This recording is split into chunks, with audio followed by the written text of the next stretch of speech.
Today's Sunday.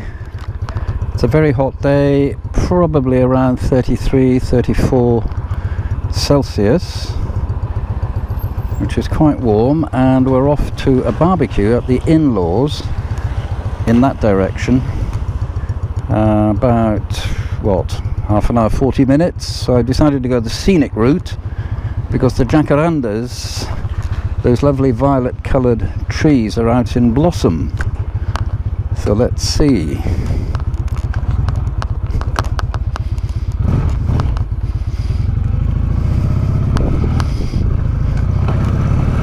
Now this particular road is incredibly popular with cyclists,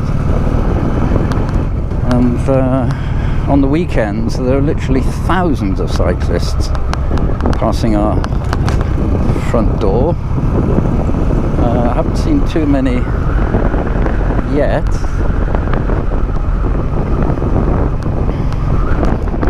And of course, being by the banks of the River Plate,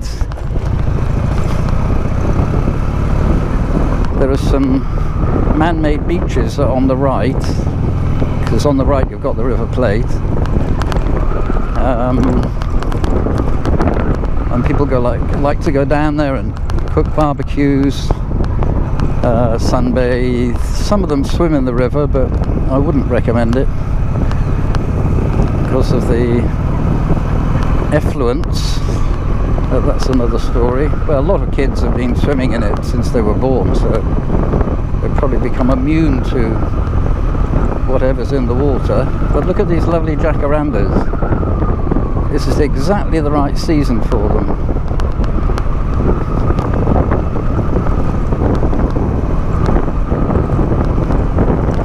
There are some impressive mansions up here on the left,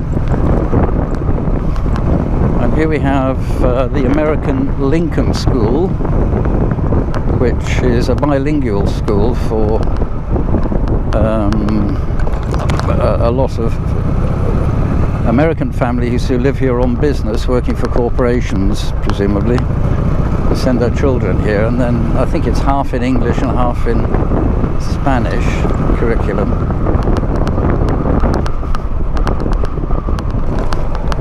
And that car park is always jam-packed on the weekend. There's a lovely breeze for sailing. So as you can see, it's a very popular route for cycling, and there's some very impressive graffiti. Now about the bike, although it's not exhibiting the symptoms today, the steering bearings, well, it's a pair of them actually, one at the top of the column and one at the bottom. You can't really see it properly from here. They're definitely worn out, and the extreme symptoms are the bike sometimes feels as if it's being ridden by a ghost. In other words, it's been taken over by some kind of spirit, and oh, of course you can't go down that way. Bloody hell, I forgot. You can't turn right. It kind of ruins the experience.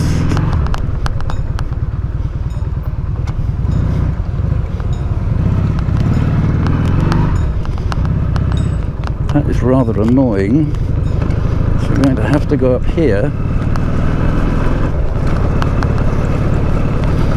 instead,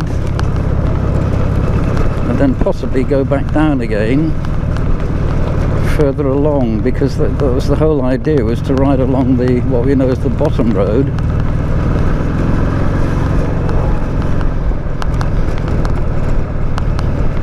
Yeah, I'd forgotten that they close it off to vehicles, at least at that point, over the weekend.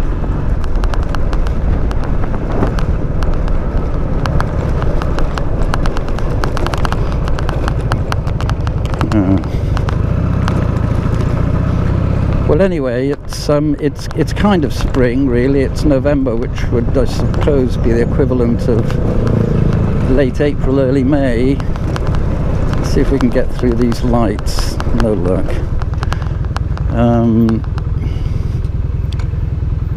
But it comes, when the hot weather arrives, it just arrives like a, you know, like a wave immediately, practically. And from last week, when it was actually quite chilly, went down to about 15 during the day. Well, which isn't cold, but it's fresh. And then a couple of days later, you're up to well over 30 degrees. So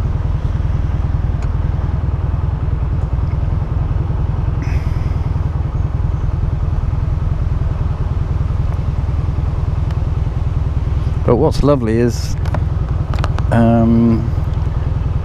the blossoms that all come out in all these radiant colours.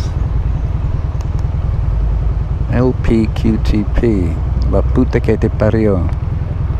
HDP, hijo de puta. LCDLL, yeah, la concha de la lora. These are all famous Argentine swear words, which LPQTP is something about a son of a bitch.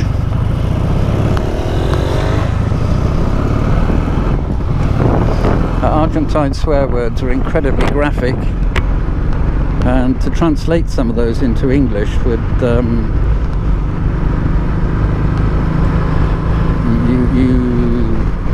you wouldn't actually use them because they're so offensive as a literal translation.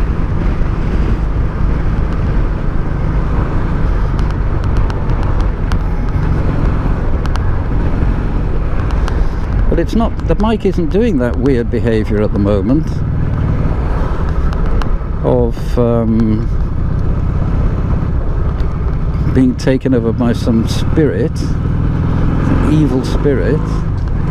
It was on Friday, it was almost impossible to control the mic. It kept wandering to the left and the right.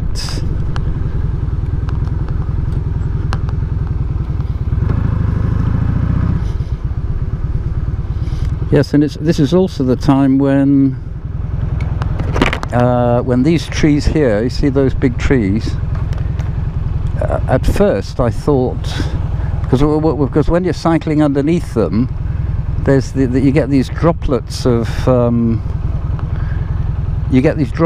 moisture coming down, and claro, ese parece lluvia. And at first I thought it was like condensation coming down from the trees, and it was very fresh, cool and everything, and I rather liked it. And then I subsequently discovered that it's not condensation at all, but there are certain insects that live in those trees in the springtime and secrete this clear liquid which then falls from the trees on top of everyone. And it's very sticky. I can feel it now, and very difficult to remove from your visor and anything else, and windscreen. So it's not that pleasant after all. I can't remember the names of the trees actually. I'll have to look it up. And today being Sunday, of course, this is one of the smartest roads in the north of Buenos Aires, known as Avenida del Libertador, after General San Martin. And this is where a lot of people come to eat on a Sunday. Because there are some great restaurants here.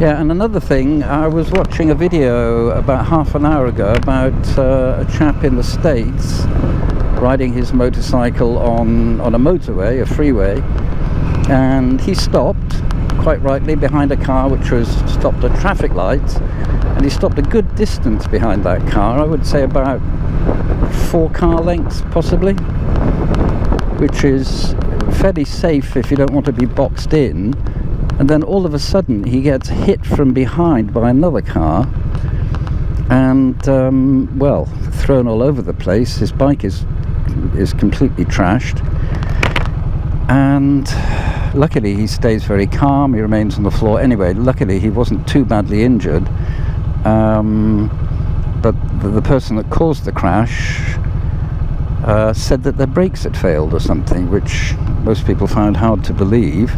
They must have been distracted by either using their cell phone or something else, you know, because although you could hear the brakes screeching, she hit him with such force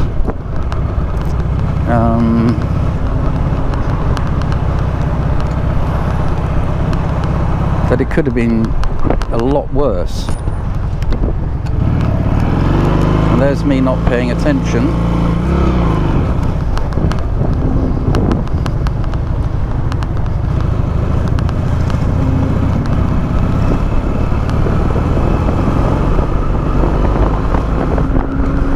Yes, and talking of not paying attention, it does happen, you know, to everybody. The other day again on this road, but further back, I was approaching some traffic lights and I knew we had plenty of time to get through them, but all of a sudden the driver in front of me, that's a nice car, Genesis, all of a sudden the driver in front of me slammed their brakes on at the traffic lights, and I knew I was in the wrong because I was too close to her. In other words, I boxed myself in, and it was too late. I hit the back of her car. Luckily I didn't come off or anything like that, and the damage was to her plastic bumper was minimal. We exchanged details, etc, etc. You know, who was at fault? Well, me probably, for hitting her in the first place, but just with the front tyre of my bike. It just goes to show, and I'm as guilty as anyone else of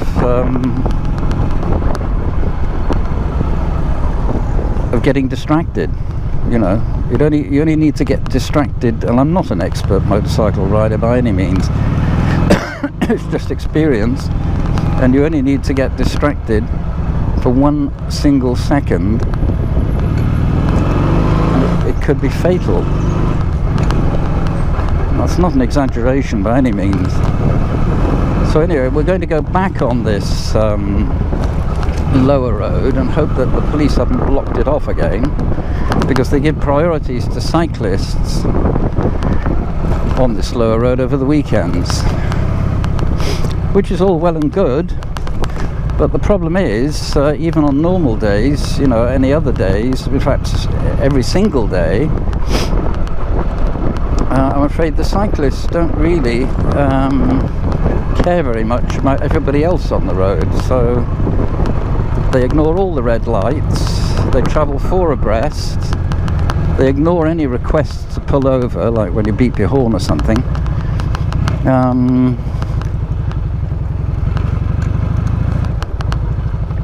So you just have to live with it, really. And, you know, woe betide you if you hit one of them, because apparently the law will always favour the cyclist. Yeah, this is quite a pleasant little run, and the bike isn't doing any of the wrong things it was doing on Friday. I mean, this is odd, most odd. It usually happens at slow speeds, and well, in fact, since Friday I haven't really gone over above 50 km/h, so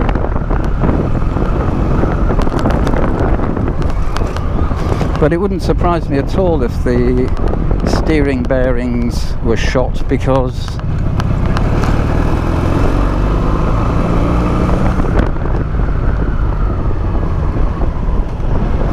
I've taken this bike to some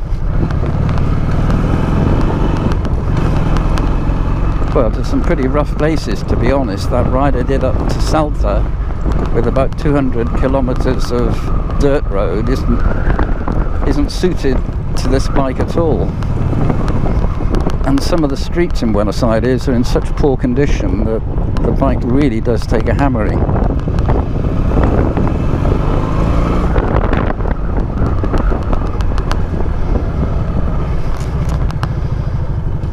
This is what is called Lower San Isidro. See if we can get that green light. I do like the traffic lights that have timers on them. So then you know exactly where you stand with regard to approaching the lights and how much time you've got to take whatever action you need to take. And there's some nice little cafes down here. This is like the older part of San Isidro.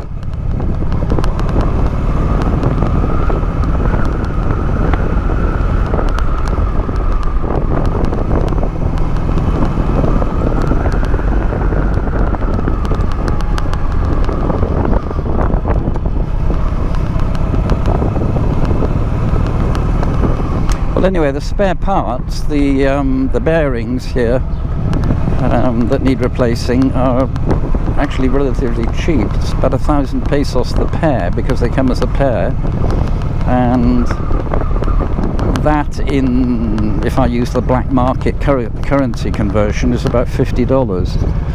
So that's not too bad at all, but it's the labour cost that's going to be very expensive, because you have to take the entire front of the bike off, the forks and everything. And it's not a job that I'm not really sure whether I can do it myself. I probably could, so I do most of the other jobs on the bike.